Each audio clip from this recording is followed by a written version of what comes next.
अशी नवनवीन कीर्तने व प्रवचने ऐकण्यासाठी आमच्या चॅनलला लाईक, शेअर व सबस्क्राईब करा. ब्रह्मानंदं परमसुखदं केवलं ज्ञानमूर्तिं द्वन्द्वातीतं गगनसदृशं तत्त्वमस्यादिलक्ष्यम् एकं नित्यविमलमचलं सर्वधी साक्ष्यभूतं भावातीतं त्रिगुणरहितं सद्गुरुं तन्नमामि विनायकं गुरुनौमि साकरे नाम विष्णुतं येषां चरणसान्निध्यात् जीवामुक्ता भवन्ति साखरे वंशविख्यातं ज्ञानदानपरायणं विनायकं गुरुवन्दे भवबन्धविमुक्तये. एरवी सर्वांच्या हृदयदेशी मी अमुका आहे ऐशी, जे बुद्धीस पुरे अहर्निशी ते वस्तुगामी परिसंता सवे वसता. योगज्ञानी पैसता गुरुचरण उपासिता वैरागीशी. ग्रंथराज ज्ञानेश्वरी अध्याय 15व्या अध्यायातील 421 क्रमांकाची ओवी आहे. त्या ओवीतून संत सम्राट श्री ज्ञानेश्वर महाराज आपल्याला आपल्या स्वरूपाची ओळख करून देतात. आणि ती ओळख जर जीवनामध्ये करून घ्यायची असेल तर आपल्याला काय करावं लागेल त्याच्याकरता योग्य असं मार्गदर्शन करतात. प्रतिवर्षाप्रमाणे संपन्न होणारा हा नामोत्सव सद्गुरू गुरुतंदन महाराजांच्या पुण्यतिथीच्या निमित्ताने सर्व भाविक भक्त या सर्वांच्या सहकार्याने हा सोहळा संपन्न होत आहे. आणि त्या सोहळ्यातील आजची ही प्रवचनाची अतिकीर्तनाची सेवा योगायोगाने प्रतिवर्षाप्रमाणे महत्भाग्याने आपल्याला प्राप्त झाली. कारण साधूचं पुण्यस्मरण हे आम्ही तुम्हीच करायचं असतं. जसं बापाचं श्राद्ध हे मुलांनी घालायचं असतं, तसं सद्गुरूंचं पुण्यस्मरण हे भक्तांनी, भाविक भक्तांनीच करायचं असतं. का त्यांचे आपल्यावरती उपकार आहे. त्यांनी जे जीवन खर्च केलं ते समाजाकरता केलं. त्यांनी आपल्याला काहीतरी दिलेलं आहे. आणि असं काय दिलेलं आहे, असं काय दिलेलं आहे, त्यांच्या ऋणातून आपल्याला उतराई होता येत नाहीये. फक्त आपल्या हातामध्ये एवढंच आहे, त्यांचं स्मरण करणं. त्याच्या पलीकडे आम्ही तुम्ही काही करू शकत नाही. बघ, त्यांनी आम्हाला असं काय दिलं, अविनाश स्वरूपाचं दिलं. आम्ही देऊन देऊन काय देणार, आमच्याकडे नाश पावणाऱ्याच वस्तू असतात. तर आपण त्यांना काही देऊ शकत नाही. पण त्यांनी केलेले उपकार, त्या उपकाराचं स्मरण करणं आमचं तुमचं कर्तव्य आहे.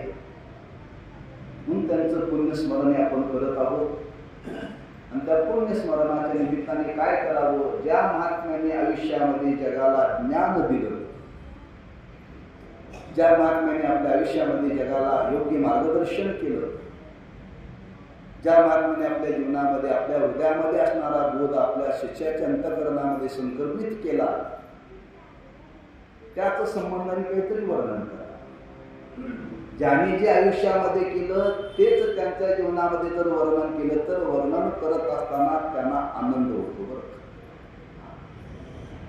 त्या महात्म्याने जगाला ज्ञान दिलं. ज्ञान कोणीही जगाला देऊ शकत नाही. ती योग्यता सामान्य जीवाजवळ नाहीये. आज मनुष्याने ज्ञानाने मोठं व्हावं.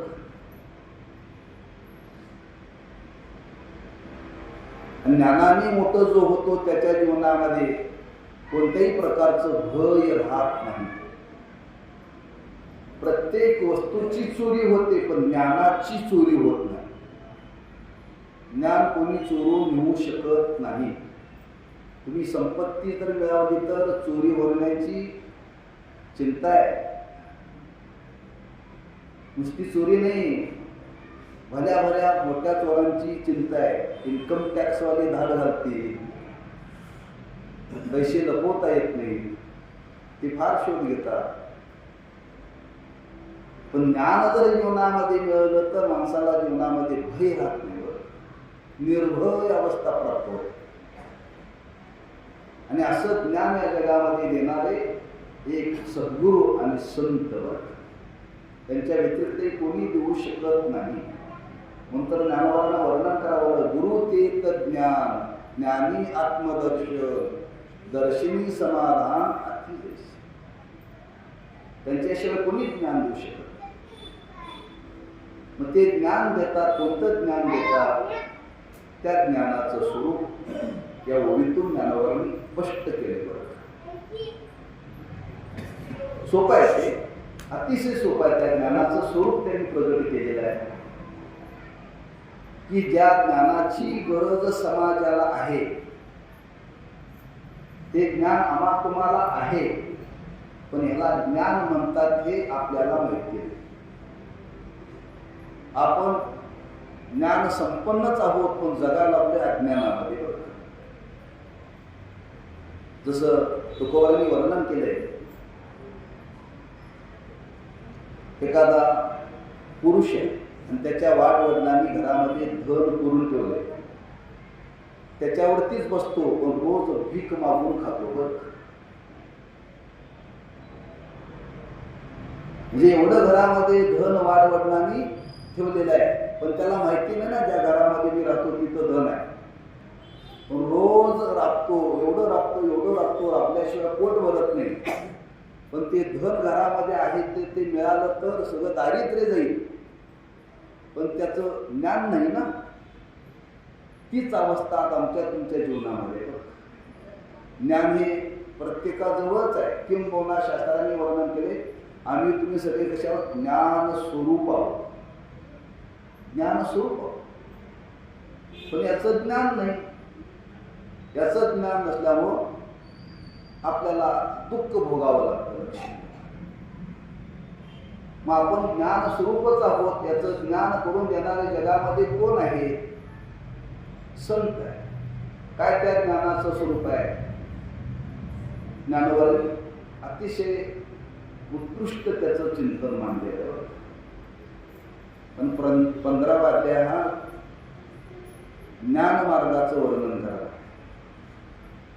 कर्म, उपासना आणि ज्ञान, त्या ज्ञानाचं महत्व सांगणारा 15वा अध्याय. आणि त्या ज्ञानाचं वर्णन करताना असं वर्णन केले, ते आहे ज्ञान कुठं?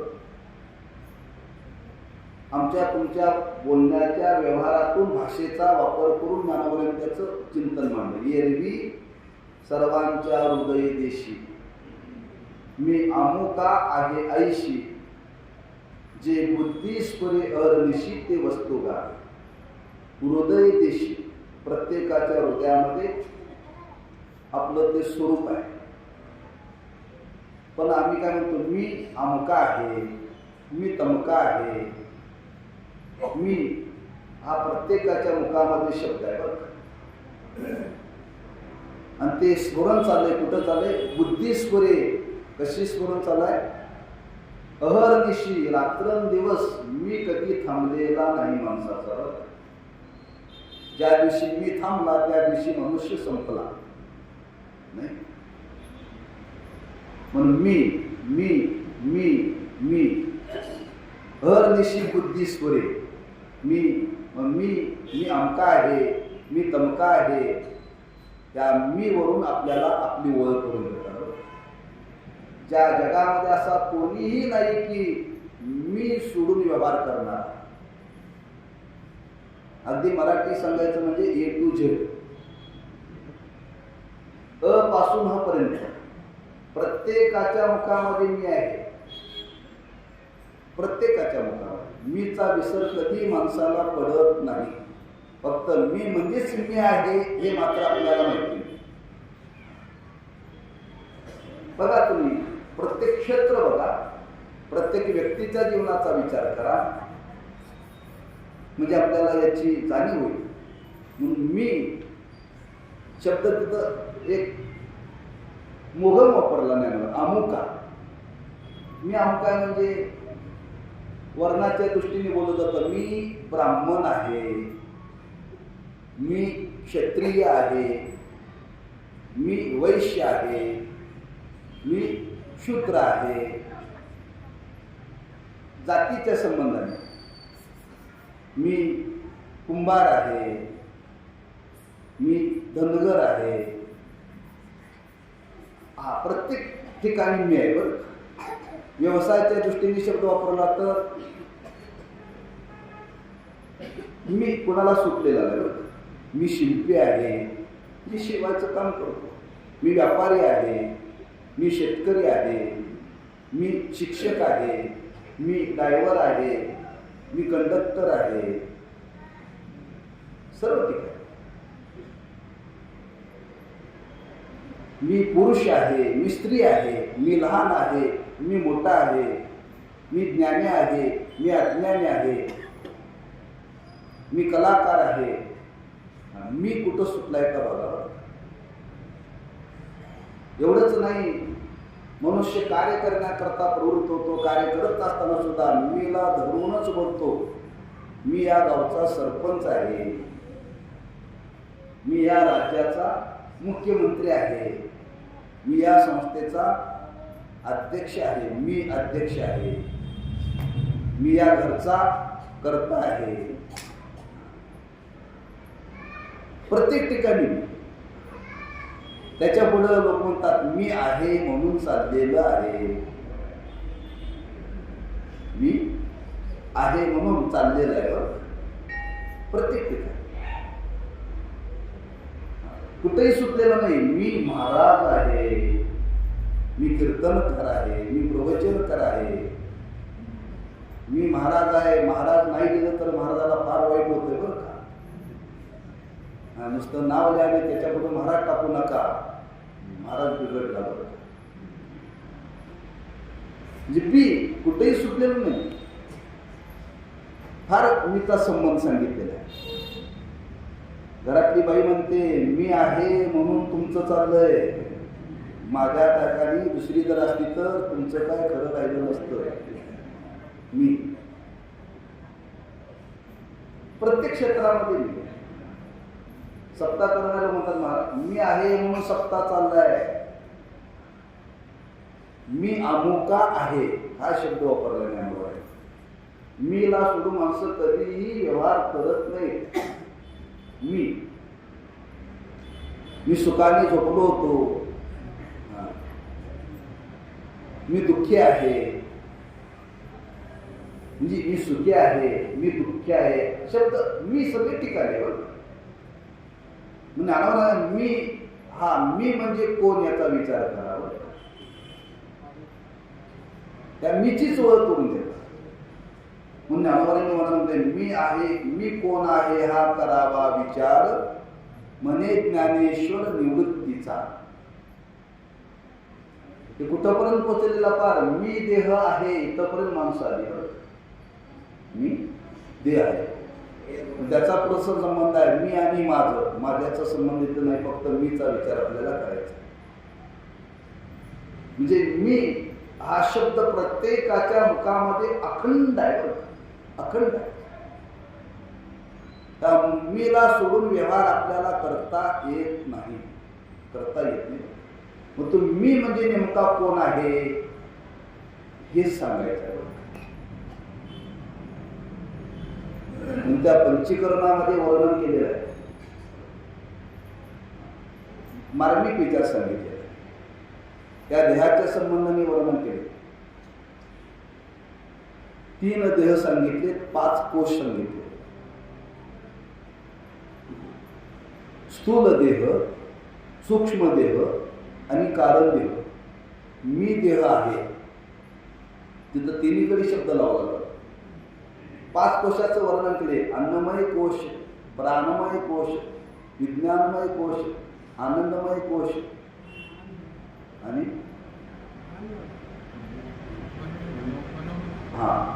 मनोमय कोश, असे 5 कोश आहेत. तिथं सगळीकडे मी आहे बरं.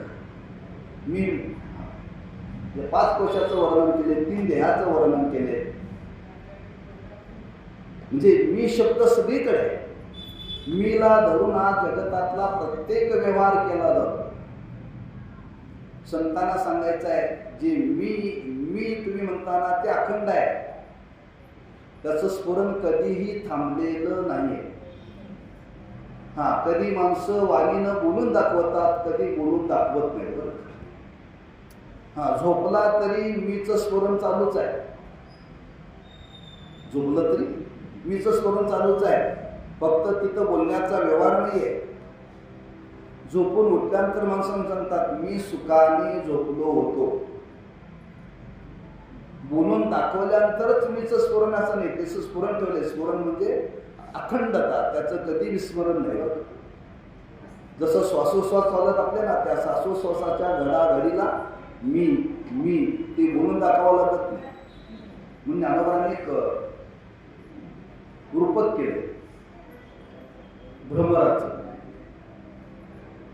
भुंगा, तो भुंगा काय करतो? प्रत्येक फुलातला मकरंद गोळा करतो आणि तो मकरंद गोळा करण्याकरता तो सतत फिरत राहतो. एका ठिकाणी थांबत, चंचल आहे. पण तो गप्प बसत नाही बरं का. त्याच्या स्वरूपाचं वर्णन केलं. तो सतत मुखाने काहीतरी म्हणत राहतो. काय म्हणतो? त्याला ज्ञानोबांनी फार सुंदर रचना, ऋणू झुनू रे भ्रमरा, हुई असा तो भोंगा करतो. ते सतत चालू आहे बघा. तो भोंगा जर घरात आला की त्याचा आवाज येतो. त्याचं ते बोलणं, ते ओरडणं थांबत नाही कधी. ज्ञानोबांनी शब्दाची रचना केली, ऋणू झुनू. तो सतत भुई करतो. जो भोंगा जसा सतत भुई करतो तसं माणसं भोंग्यासारखे मी करतात. कुठेही गेली तरी, प्रवचनात आली तरी, बाजारात गेली तरी, पाहुण्याकडे गेली तरी, कुठल्या समारंभाला मी कधी थांबलेलं नाही. ज्ञानोबा त्या भ्रमराला उपदेश करतात. त्या भ्रमराला म्हणजे ह्या भ्रमराला उपदेश करतात. हे भ्रमरा मी म्हणायची तुला सवय ना, ती टाकून दे. ऋणू झुनू रे भ्रमरा, सांडी तू अवगुणू रे. अवगुण आहे, टाकून दे म्हणतात. जे सामान्य कीटक सुद्धा मी म्हणतो, माणसं मी म्हणतात, त्यात नवल नाहीये. म्हणजे मीच स्मरण अखंड प्रत्येकाला. आणि जे मीच स्मरण अखंड आहे ते मीच म्हणजे आपलं स्वरूप आहे. मी म्हणजेच आपलं स्वरूप आहे. हे आपल्याला तसं एकाएकी कळणार नाही. त्याच्याकरता ज्ञानोबा म्हणतात, परिसंता सवे वसता. एरवी सर्वांच्या हृदयशी, एरवी म्हणजे विचार जर केला तर प्रत्येकाच्या हृदयामध्ये मीच स्मरण जे बुद्धीतून आखून चालय ना, तेच आपलं स्वरूप आहे. पण आपल्याला त्याचं ज्ञान नाही आहे. ते ज्ञान जर करून घ्यायचं असेल तर परिसंता सवयी बसता. त्यांच्याजवळ गेल्यानंतर आपल्याला हे करून देतील. बाकी कोणी करून देणार नाही. मी सगळे म्हणणारे कोणाजवळ जा, मीच ज्ञान आपल्याला कोणी करून देणार नाही. पण मीला सोडून कोणीही व्यवहार सोडलेला नाही. अखंड स्फुरण आहे, लक्षात. फार सुंदर त्याचं वर्णन केले शास्त्रकारांनी. फक्त ज्ञान करून द्यायचं आहे. ज्या वस्तूला मी म्हणतो ते नेमकं स्वरूप कुठं आहे एवढंच आपल्याला ते ज्ञान करून देणार आहे. बाकी काही नाही बघायचं. म्हणून एक विचार मांडलेला आहे, परमार्थ अतिशय सोपा आहे कळवून घेतला तर. प्रपंचाच्या अनंत पटीनं परमार्थ फार सोपा आहे, पण तो आपल्याला कळालेला नाही आणि कळत नाही. आणि कळून घेण्याची इच्छा नाही, तेव्हा अवघड वाटतं. कोणाला वाटतं मला मीच ज्ञान व्हावं असं कोणाला वाटतं का? कोणाला वाटतच नाही. आणि तसं वाटलं असतं तरी इथं जागा पुरली नसती. सगळ्यांनी आधी येऊन जागा एंगेज केली असते, नाही जागा मिळणार नाही. कारण त्याच्यापासून काय अडलेलं नाही, त्याच्यापासून काय थांबलेलं नाही आहे. का मी म्हणजे हे आपल्याला याची काय जीवनामध्ये गरज आहे असं आपल्याला वाटतच नाहीये, वाटत नाहीये, आता वाटत नाहीये. पण एक काळ आयुष्यामध्ये येणार आहे तेव्हा वाटणार आहे, पण वेळ निघून गेलेली असणार आहे. म्हणून संतांनी स्पष्ट लिहून ठेवले, कळ येईल अंतकाळी. आपला काळ अंतकाळ जवळ आल्यानंतर कळणार आहे, पण त्यावेळी वेळ निघून गेलेली असते. डॉक्टर सांगतात आता तुम्ही ऍडमिट केले पण वेळ निघून गेली, आता काही इलाज नाही. परवा एक ग्रस्ताकडे एक वारकरी त्यांच्या मातोश्रीचं ते अवसान झालं, बोलवण्यात करता गेलं. 82 वय होतं. म्हणजे महाराज आमच्या आईनं आयुष्यामध्ये कृषी गोळी सुद्धा कधी खाल्ली नाही, गोळी खाल्ली नाही. देहावसान झालं, कधी इंजेक्शन घेतलं नाही, कधी सलाईन लावून घेतलं नाही. पण शेवटच्या क्षणाला एकदम शांत झाल्या. डॉक्टरकडे नेलं, डॉक्टरकडे नेल्यानंतर डॉक्टर सांगितलं अटॅक येऊन गेलेला. आणि तो अटॅक असा आला की त्याला ब्रेनमध्ये एकदम मेंदूमध्ये रक्ताची गाठ होते एकदम. म्हणजे दाखवल्यानंतर डॉक्टरांना सांगितलं काहीतरी तपासा, काहीतरी बघा. डॉक्टर म्हणते आता काहीच इलाज नाही, म्हणजे वेळ संपलेली आहे. नाही अहो लोक काहीतरी म्हणतील बघा की म्हणा. हा मुलाने आई करता काय बघितलं नाही, ठीक आहे तुमच्या इच्छेकरता आयुष्यामध्ये ठेवलं. मेंदूचे स्कॅन केले आणि मेंदूचे स्कॅन केल्यानंतर सांगितलं की रक्ताची गाठ झालेली आहे. संपलेलं असताना सुद्धा हे सगळं केलं बरं का? लोक काहीतरी म्हणतील बघा. मला त्यातला मुद्दा सांगायचा आहे, वेळ संपून गेल्या आणि आता आपण डॉक्टरकडे गेलो. हीच अवस्था आमच्या तुमच्या जीवनात आहे. आयुष्यामध्ये एक दिवस असा येणार आहे, आपल्या वाट्याला दुःख येणार आहे, तेव्हा आपण विचार करतो खरंच मी म्हणजे विचार करायला पाहिजे होतो, पण विचार करायला वेळ कुठं आहे? तिथं सरळ रचलेले असतं. तो येईल अंतकाळ. बरं आता वेळ आहे, गरज नाही. आता गरज त्याची वाटत नाही ना, का वाटते? काय थांबलेलं नाही ना. मीचा विचार केल्यानंतरच माझं पोट भरेल, मीचाच विचार केल्यानंतर मी चांगला मार्काने पास होईल, मीचाच विचार केल्यानंतर प्रपंच चालेल, मीचाच विचार केल्यानंतर चांगली बायको मिळेल, चांगला मुलगा मिळेल. काही अडलेलं नाही, लक्षात ठेवा. तेव्हा कुणी याचा विचार करायला तयार नाही. विचार करायला तयार जरी नसलो तरी संतांची इच्छा आहे तुम्ही विचार केला पाहिजे. संतांची तम आहे, तुम्ही याचा विचार केला पाहिजे. विचार करा, हे ज्ञान संपादन करा आणि मग प्रपंच खुशाल करा, काय अडचण नाही. हे ज्ञान संपादन करून प्रपंच करता येतो, त्याची काय बाधा नाही, लक्षात ठेवा. कुठंतरी याच्यातून बाजूला झालं पाहिजे. म्हणून ज्ञानोबांनी फार सुंदर वर्णन केले, झड झडोनी वैला निग ये भक्तीचे वाटेला ज्या पावशी अव्यंग निज धाम माझे. याच्यातून थोडंसं बाजूला व्हा आणि मी म्हणजे काय याचं ज्ञान संपादन करा. आणि ते संपादन करण्याकरता कुठं तुम्हाला जाण्याची गरज नाही, ते आपल्या जवळच आहे. विचार केला तर आपल्या हृदयामध्येच आहे, ते अखंड आहे. फक्त आपल्या जीवनामध्ये भ्रम झालेला आहे. मी सच्चिदानंद स्वरूप आहे हे म्हणण्याच्या ऐवजी मी देह आहे, एवढाच भ्रम. आणि हाच भ्रम फार मोठा आहे बरं. मी देव स्वरूप आहे हे ज्ञान आपण धारण करण्याच्या ऐवजी मी देह आहे पक्क आपण धरलं बरं. एवढं पक्क ते सुटत नाही लोक. बघा ना, पावलोपावलीचा अनुभव आहे. ह्या मीला जर माणसांनी सोडलं ना, फार माणसाचं जीवन सुखी होईल. फक्त मी देह नाही, मी देवनाम सच्चिदानंद स्वरूप आहे, याचं ज्ञान झालं पाहिजे. कोण लोक म्हणतात कसं काय असेल,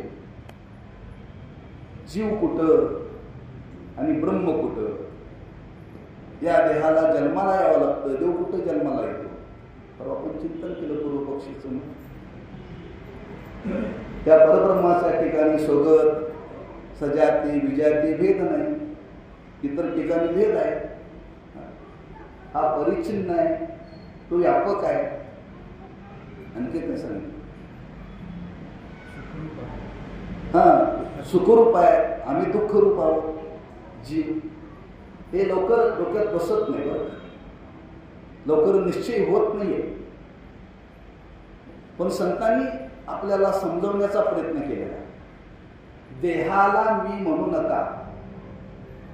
त्या देहाच्या ठिकाणी एक चैतन्य आहे, एक शक्ती आहे. त्याला चैतन्य म्हणतं, कोणी शक्ती म्हणतं, कोणी देव म्हणतं, कोणी ब्रह्म म्हणतं, कोणी आत्मा म्हणतं. प्रत्येकजण बघण्याची दृष्टी वेगळी. शास्त्र दृष्टीने लक्षणं केलेलं आहे, पण ती शास्त्र दृष्टीने सांगितलेली लक्षणं समाजाला सांगितलं सोपं नाही. आज प्रत्येकाच्या हृदयामध्ये अशी शक्ती आहे, त्याला चैतन्य म्हणतात. तेच आपलं स्वरूप आहे आणि त्या स्वरूपाला धरून जगतातला सगळा व्यवहार चाललेला आहे.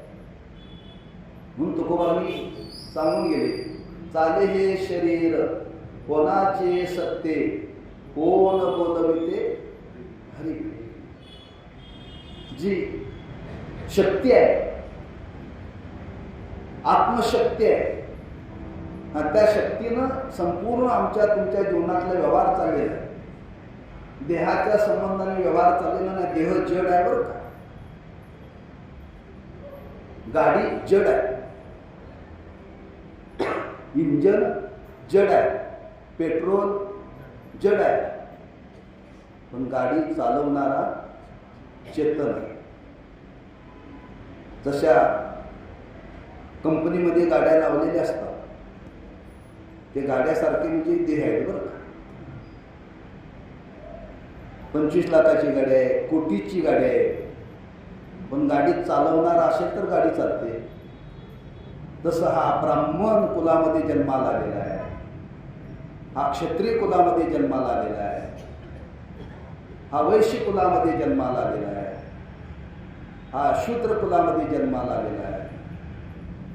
18 पगड जाती, ह्या जाती म्हणजे अनेक प्रकारच्या गाड्या शोकेसमध्ये कंपनीमध्ये लावले. पण त्यामध्ये एक शक्ती आहे, कोणीतरी चालवणार आहे, तो नित्य आहे बरं.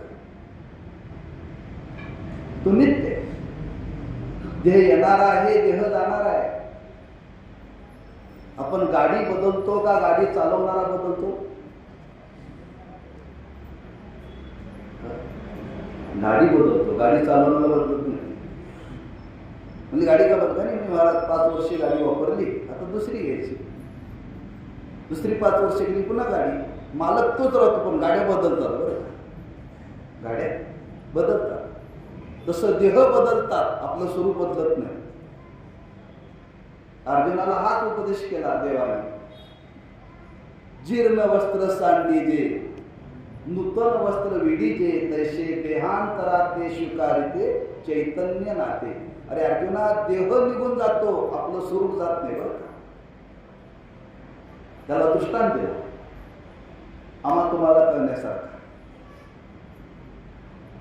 की आपण जे वस्त्र वापरतो ते जीर्ण झालं म्हणून टाकून देतो आणि नवीन स्वीकारतो. अर्जुना, जीर्ण वस्त्र टाकत असताना दुःख होतं का? नाही. नवीन धारण करताना आनंद होतो का नाही? मग तसंच आहे, आता हा शरीर जीर्ण झालंय, आता टाकून द्यायचं आहे, तेव्हा मरताना रडायचं नाही. काय जीर्ण झालंय, मराठी सांगायची म्हणजे गॅरंटी संपली. आता रडतो का अर्जुना, युद्ध करायचं आहे, मी मरणार आहे, सगळे मरणार आहे. अरे ते जीर्ण झाले, टाकून द्यायचं आहे, आता नवीन घ्यायचं आहे. जसं व्यवहारामध्ये जीर्ण वस्त्र टाकत असताना आनंद होतो आणि नवीन घालताना आनंद होतो, तसं माणसाने मी देह नाही, मी सच्चिदानंद स्वरूप आहे, हे ज्ञान संपादन करत असताना निश्चयाने करावं. माझा या देहाची संबंध नाही. देहाला धरून बोललं जातं, देह म्हणजे मी नव्हे, देह म्हणजे मी नव्हे. हे सगळं पंचमहाभूतापासून निर्माण झालं आणि ते त्या त्या पंचमहाभूतामध्ये विलीन होतं. बरं का, लक्षात ठेवा. जल, अग्नी, वायू, आकाश आणि पृथ्वी, 5 तत्व सांगितले. ती त्या त्या ठिकाणी जाऊन मिळतात. बरं का, या देहाचा नाश होतो, देह पडतो म्हणजे काय, म्हणून या देहामध्ये पंचतत्व लक्षात ठेवा. याच्यामध्ये पृथ्वी आहे, याच्यामध्ये आकाश आहे, याच्यामध्ये अग्नी आहे, याच्यामध्ये वायू आहे. ही 5 तत्व शरीर, याचं मिळून झाले पंचभूताचा गोंधळ केला एक ठाई मेळ, लाविला सब अहंकार त्या पाठी. तिथून सुरू झालं मी अहंकार. हे पंचमहाभूताप्रमाण शरीर या सर्वांना एकत्र करून देह निर्माण केला. बरं, आणि मी तिथून सुरुवात झाली. त्याच्यापुढे संतांनी वर्णन केले, हे उष्ण आणलेलं आहे आणि पाचाचा आणि अनिला उष्णा पाचाचा असं प्रमाण आहे. देहा पाचाचा, अनिला उष्णा, शेकी लागे त्यांना त्याची त्याशी. शेवटी आणलेलं आहे, ज्याचं त्याला द्यावं लागतं. उष्ण आणलेलं द्यावं लागतं. पूर्वी काही परिस्थिती अशी असायची, महिला वर्गामध्ये हा प्रसंग. काहींच्या ठिकाणी परिस्थिती नसायची, एखाद्या समारंभाला जायचं असेल तर एखाद्याची साडी मागून आणायची, एखाद्याचा अलंकार मागून आणायचा, आणि तो कार्यक्रम झाला की पुन्हा ती द्यायचं का. आता साडी नेसून फोटो काढला, बरं वाटलं, 4 लोकांत तुमचं कौतुक केलं, पण घरी आल्यानंतर हे त्याची अंगठी त्याला दिली पाहिजे. 4 लोकांनी कौतुक केलं म्हणून ठेवून घेतात ते का, ठेवून घेतलं तर पुन्हा देतील का. व्यवहार झाला, घोषणा आणलं होतं देऊन टाकायचं. तसा हा घोषणा आणलेला आहे पंचतत्वाचं, हे शेवटी त्याला द्यायचं आहे. असं पृथक्करण करून मी देह नाही हे संत आपल्याला सांगतात. वायू वायूच्या ठिकाणी जातो, अग्नी अग्नीच्या ठिकाणी जातो, आकाश आकाशाच्या ठिकाणी जातं, पृथ्वी पृथ्वीच्या ठिकाणी जातं, जल जलाच्या ठिकाणी जातो. हे 5 आहे, एकत्र राहतात, पण याच्यात भांडणं कधी नाही. बरं, जठराग्नी, अग्नी आहे म्हणून भूक लागते, बरोबर आहे. आता मी बोलतो का बोलतो, आत अवकाश आहे, आकाश आहे म्हणून बोलतोय. पोकळी असेल तर व्यवहार घडतो, लक्षात ठेवा. पोकळी नसेल तर व्यवहार घडत नाही. आकाश आहे आतमध्ये, अग्नी आहे, वायू आहे, त्याचं श्वासोश्वासाच्या रूपाने अखंड चालू आहे. डॉक्टरकडे गेल्यानंतर पहिल्यांदा काय बघतोय, नाडी व्यवस्थित चालल्या का. शेवटी देह जाताना सुद्धा डॉक्टर काय बघतात माहिती आहे, एक नाडी बघतात आणि इथं नाकाजवळ बोट लावतात, श्वासोश्वास चालू आहे म्हणजे वाईट. म्हणजे आत जल आहे, वेळेच्या वेळेला पाणी बाहेर पडतं, घाम येतो. तुम्ही पाणी नाही पिलं तरी घाम येतो. बरं, पृथ्वी हे याचं काही या गोष्टीचं मातीमध्येच रूपांतर आहे, लक्षात ठेवा. मल विसर्जन म्हणजे काय, ती घाणच आहे, मातीच्या रूपानेच बाहेर पडणार आहे, लक्षात ठेवा. म्हणजे अशी 5 तत्व आहे आणि या 5 तत्वापासून निर्माण झालेला देह, या देहाला मी म्हणू नका. मी, हे मी आहे ना, देह म्हणजे मी नव्हे, ब्राह्मण म्हणजे मी नव्हे, क्षत्रिय म्हणजे मी नव्हे. मी शेतकरी आहे, कर्माच्या संबंधाने, देहाच्या संबंधाने जिथं जिथं मीच आहे त्या मीला सोडून द्या. मग आपलं स्वरूपच ते आहे हे सांगण्याकरता काय करावं लागतं, त्यातला एक महत्वाचा विचार आपल्यासमोर थोडक्यामध्ये मांडण्याचा प्रयत्न करतो. कारण इथं संगती लावलेली परिसंता सवे वसता, दोन गोष्टी एकत्र झालेल्या आहेत. मी देह नसून मी सच्चिदानंद स्वरूप आहे. इथं मिश्रण झालंय सत्य आणि असत्य. सत्याचं आणि असत्याचं मिश्रण झालं की त्याचं पृथक्करण करावं लागतं. पृथक्करण करावं लागतं. बाजारामध्ये तुम्ही गेला, कोथिंबीर घेतली. कोथिंबीर घेत असताना तो शेतकरी कोथिंबीरीच्या पेंड्या बांधताना गवतासहित बांधतो आणि गवतासहित बांधतोय, त्या गवतासहित विकत घ्यावं लागतंय. मग घरी आल्यानंतर ते काढावं लागतं. कधी गवत असतं त्याच्यामध्ये, कधी कधी काँग्रेसचं झाडे असतं कोथिंबीर. त्या बाजारातून आणली भाजी आणली, त्या भाजीला पृथक्करण करावं लागतं. भाजी वेगळी आणि त्यात आलेला बघा, त्याच्यातून देठ बाजूला, त्याचं मूळ बाजूला, पानं बाजूला करावं लागतात. ते का जशी भाजी आणली तशीच चिरली आणि फोडणी टाकली असं घडतंय कधी? आणि असं जर कोण केलं तर खाईल भाजी. 20 रुपयाला पिंडी आणली मेथीची, हे काही टाकायचं नाही म्हणून सगळी चिरून टाकली अगदी मुळासहित, खाईल कोणी भाजी? का हो? 20 रुपये पैसे दिले, पैसे दिले बरोबर आहे, पण पृथक्करण केल्याशिवाय खाता येत नाही ना. पृथक्करण केल्याशिवाय खाता येत नाही. त्यातली देठ, त्यातली मुळं बाजूला काढावी लागतात. जर पोट भरण्याकरता जर पृथक्करण लागतं तर ब्रह्मज्ञान संपादन करण्याकरता पृथक्करण लागणार नाही का? रोजच्या व्यवहारामध्ये पृथक्करण करण्याकरता देवाने आपल्याला बुद्धी दिलेली आहे. पण मी देह नसून मी सच्चिदानंद स्वरूप आहे हे पृथक्करण करण्याची सहजासहजी योग्यता आमच्या तुमच्या जवळ नाही, ती संतांच्या जवळ. आणि ते संत एकच काम करतात, पृथक्करण, त्यालाच म्हणतात विवेक. म्हणून परिसंता सवे वसता, हे संतांच्या जवळ गेल्याशिवाय कळणं शक्य नाही. कुणी म्हणे मी विद्वान आहे, मला पद्मश्री मिळालेली आहे, अनेक पदव्या मला मिळालेल्या आहेत, पदव्या सगळ्या गुंडाळून ठेव, का उपयोगाच्या नाही. संतांच्या जवळ गेल्याशिवाय कळणं शक्यच नाही. संतांच्या शिवाय आपल्याला हे कोणी सांगू शकत नाही. आपण 4 माणसं एकत्र आलो तर परमार्थाचं बोलतो का प्रपंचाचं बोलतो? प्रपंचाच बोलतो, परमार्थाचं बोलत नाहीये.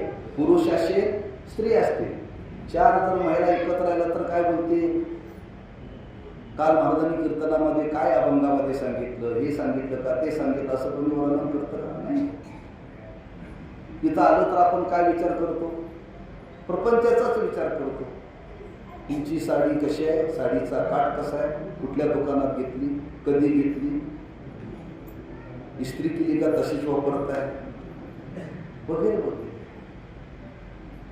माणसं 4 जर एकत्र आली तर काय तुमच्या गावात कुठल्या सत्तेचं चाललंय सध्या, वर्चस्व कुठं आहे, काय पाऊस किती पडला, पेरण्या झाल्या का? रोज कीर्तन ऐकून आपण याचा अभंगाचा ओवीचा कधी विचार करतच नाही का? आम्ही सगळी विवेकहीन आहोत आणि विवेकहीन माणसं एकत्र आली की प्रपंचाशिवाय दुसरं काही बोलतच नाही. परमार्थाविषयी कोणीही बोलत नाही, लक्षात ठेवा. म्हणून ज्ञानेश्वर महाराजांनी 4थ्या अध्यायामध्ये फार सुंदर वर्णन केले. वैराग्याची शिव न देखते, विवेकाची भाषा न बोलती, ते मूर्ख केवी पावती मज ईश्वराते. अरे अर्जुना, ज्यांना वैराग्य म्हणजे काय माहिती नाही, ज्यांना विवेक म्हणजे काय माहिती नाही, ते मला प्राप्त होतील का? होणारच नाही. म्हणून परिसंता सगळे बसता, आज आपल्याला मीच ज्ञान आहे ते देहरूपाने आहे, ते भ्रमरूप आहे. आणि भ्रमरूप ज्ञान हे ज्ञान नव्हे.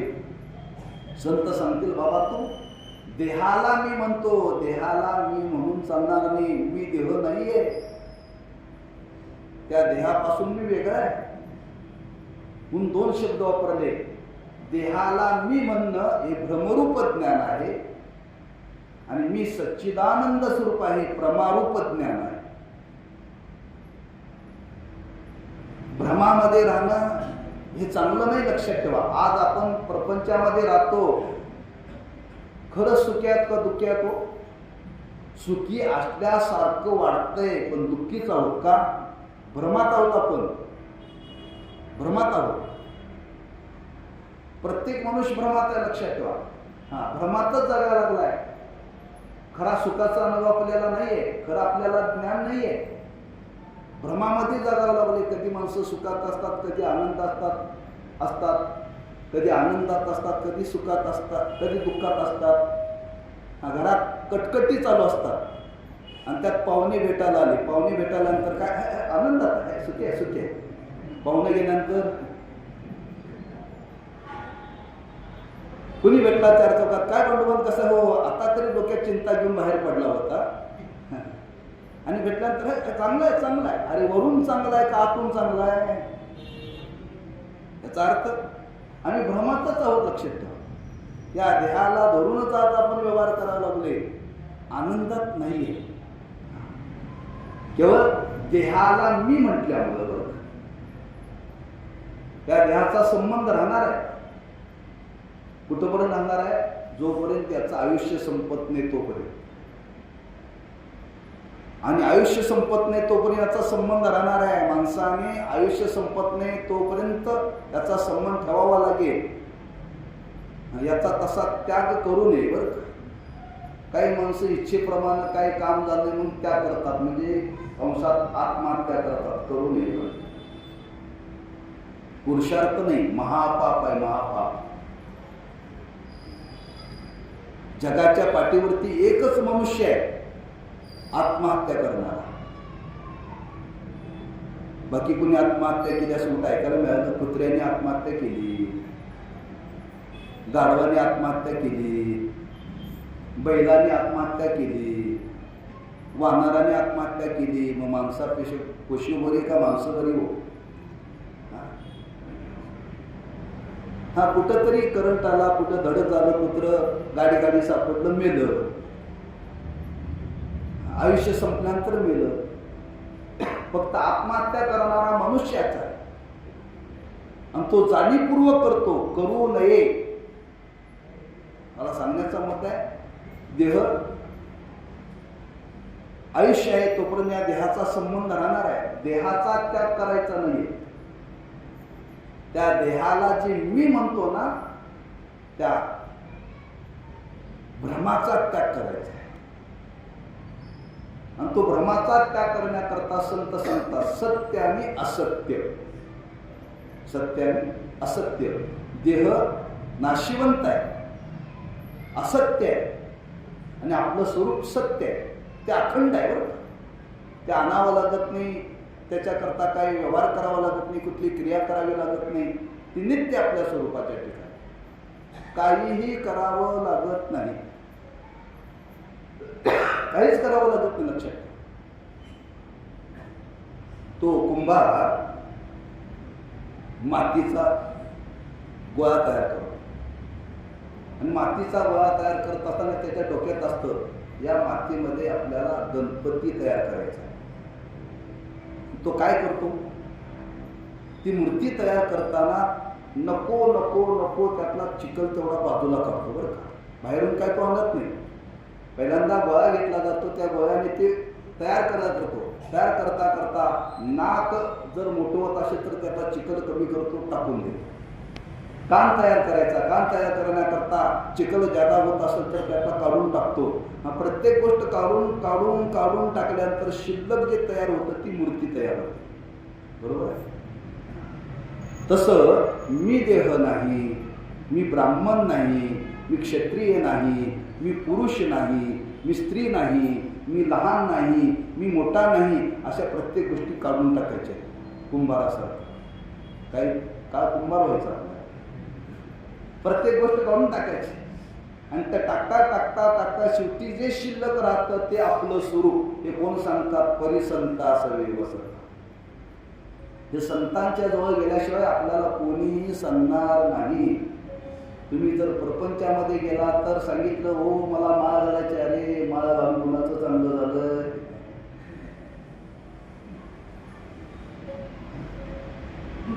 पण तुम्ही एखाद्या महात्म्याकडे गेला माळ घालायच्या, वा वा चांगली बुद्धी झाली तुला.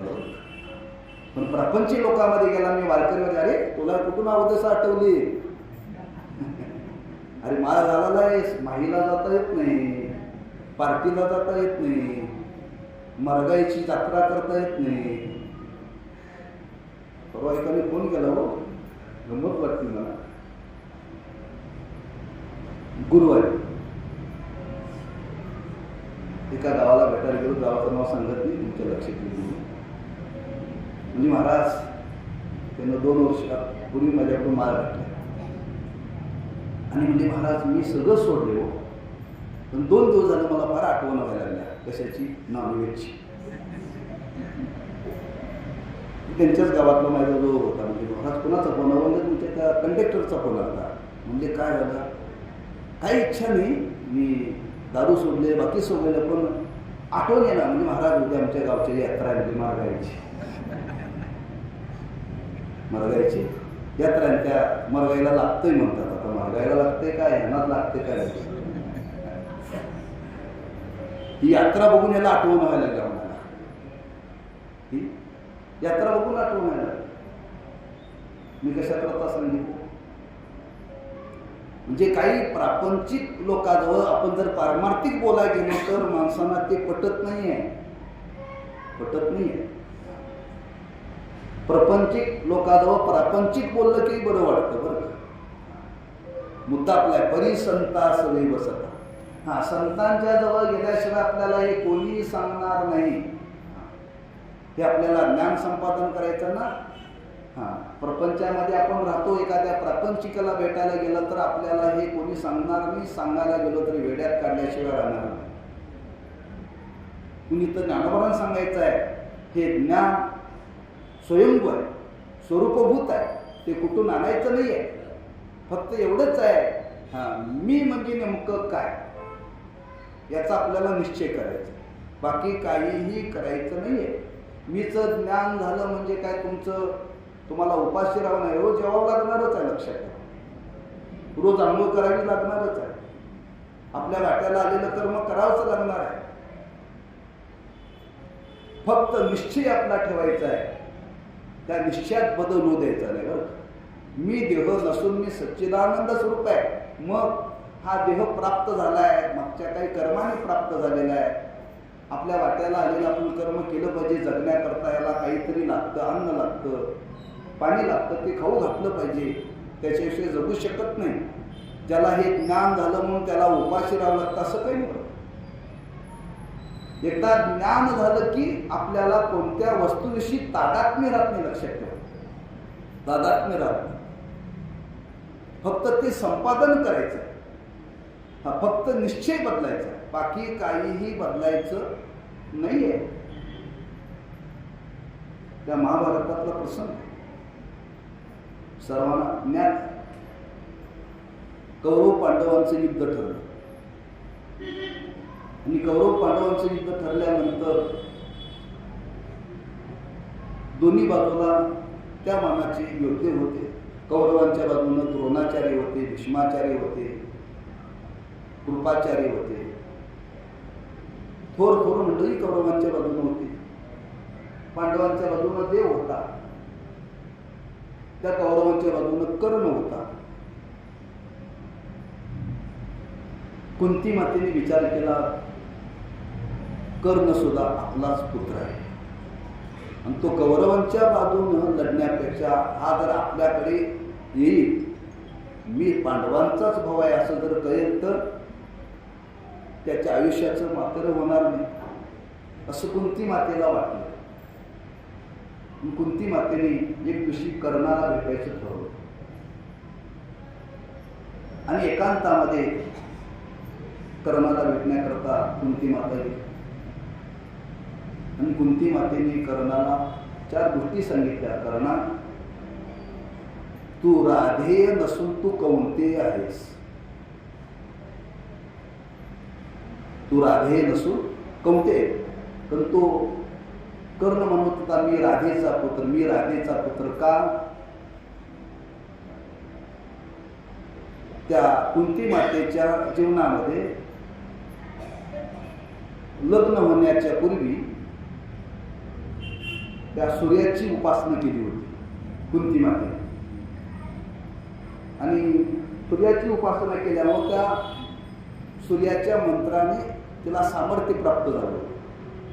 आणि त्या सूर्याच्या मंत्राचं त्याने अनुष्ठान केल्यानंतर सूर्यनारायण प्रसन्न झाले. आणि प्रसन्न होऊन त्यांनी तिला एक पुत्र दिला. कर्ण हा सूर्याचा मुलगा, सूर्यपुत्र आहे. आणि तो सूर्याने दिला, तो लग्नाच्या पूर्वी झाला म्हणून कुंती मातेने तो सरोवरामध्ये सोडून दिला, एका पेटीमध्ये घाला. आणि तो वाहत वाहत ती पेटी एका काटाला लागली. एका वनात राहणाऱ्या जोडप्याने त्याला सांभाळलं. त्याचं नाव होतं, त्या ज्यांनी सांभाळलं त्या बाईचं नाव होतं राधा. आता ते लहान बालक, अर्भक अवस्था, आणि लहानाचं मोठं करून त्याला त्यांनी मोठं केलं होतं. पण शेवटी सूर्याचा पुत्र ना, त्याला सगळं सामर्थ्य प्राप्त झालं. पण त्याच्या मनामध्ये बिंबलं काय? मी राधेचा पुत्र. म्हणून कुंती मातेने विचार केला, आता या युद्धामध्ये त्या कर्णाला आपल्याकडे आणण्याकरता कर्णाला कोण आहे हे आपल्याला सांगावं लागेल. मी कोण आहे हा विचार. कर्णा, तू राधेचा नसून तू कुंतेचा आहेस.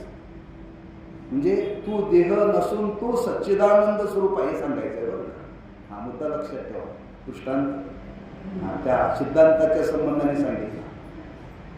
ती कुंती मातेने कर्णाला समजवण्याचा प्रयत्न केला. आणि समजावण्याचा प्रयत्न केल्यानंतर कर्णाने ऐकून घेतलं. म्हणजे माते, मला हे कळालं, पण आता वेळ निघून गेली. वेळ निघून गेली. मी आता बदलू शकत नाही. हे जर मला बालपणी तू सांगितलं असतं तर मी नक्की माझ्या जीवनामध्ये निश्चय केला असता. मी आला असतो, मला कळालं मी तुझाच पुत्र आहे. पण मी आता कौरवांची बाजू सोडू शकत नाही. कर्णासारख्याच्या एवढ्या मोठ्या योद्ध्याला सुद्धा मी कुंतीचा असून मी राधेचाच आहे हा सुद्धा निश्चय बदलता आला नाही. तर आमच्या तुमच्या जीवनामध्ये मी देह नसून मी सच्चिदानंद स्वरूप आहे हे एकाएकी कसं काय बदलता येईल?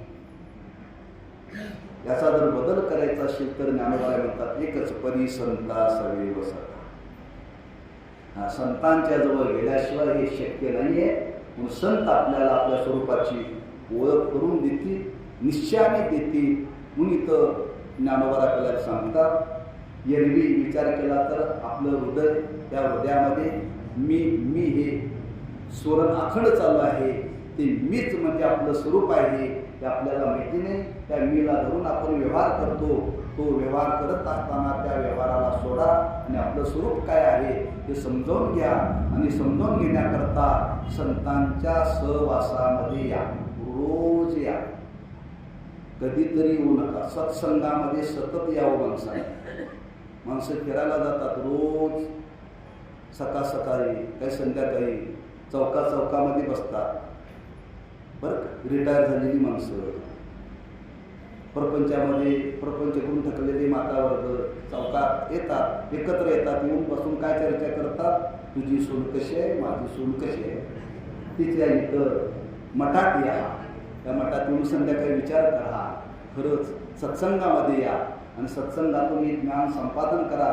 हे त्याच्याकरताच मोठं बांधले, झोपण्याकरता नाही. बरं, म्हणून असे त्या महात्म्याने आपल्याला हे ज्ञान दिलेलं आहे. अशा महात्म्यांचं स्मरण आपल्या जीवनामध्ये राहावं, म्हणून त्या संतांचा संबंध आपल्या जीवनामध्ये अखंड आहे. तो सत्संग घडला पाहिजे. म्हणून ज्ञानोबाराय म्हणतात आपल्याला आपल्या स्वरूपाची ओळख होण्याकरता त्या संतांच्या सहवासामध्ये आपण गेलं पाहिजे. एरवी सर्वांच्या हृदय देशी मी अमुका आहे ऐशी, जे बुद्धीस्वरी अहर्निशी ते वस्तुगामी परिसंता सवे वसता. एवढाच पूर्वार्थ घेतलेला आहे. तेव्हा झालेली सेवा त्या संत महात्म्यांच्या यांच्या निमित्ताने चालू आहे. त्या सद्गुरू गुरुकंदन महाराजांच्या चरणी समर्पित करू आणि सेवेला पूर्ण वेळा कुंडली गवरदारी विठ्ठल श्री ज्ञानदेव तुकाराम